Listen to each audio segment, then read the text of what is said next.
Police সদর দপ্তরের media and public relations বিভাগের পুলিশ সুপার ইনামুল হক সাগর জানান, সারা দেশে ৬৩৯টি থানার মধ্যে ৫৯৯টির কার্যক্রম শুরু হয়েছে। এছাড়া ১১০টি মেট্রোপলিটন থানার মধ্যে ৯৭টি এবং ৫২৯টি থানার মধ্যে ৫০২টির কার্যক্রম শুরু হয়েছে। আওয়ামী লীগ সরকারের পতনের পর দুর্বৃত্তরা সারা দেশের বিভিন্ন থানায় অগ্নিসংযোগ ও ভাঙচুর করে।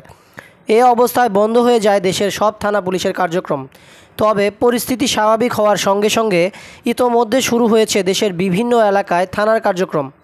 রোববার দুপুর পর্যন্ত ৫৯৯টি থানার কার্যক্রম শুরু হয়েছে বাংলাদেশে।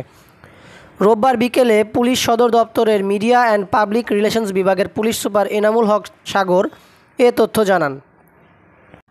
তিনি জানান, সারা দেশের ৬৩৯টি থানার মধ্যে ৫৯৯টির কার্যক্রম শুরু হয়েছে। এছাড়া ১১০টি মেট্রোপলিটন থানার মধ্যে ৯৭টি এবং জেলার ৫২৯টি থানার মধ্যে ৫০২টি থানার কার্যক্রম ইতিমধ্যে শুরু হয়েছে।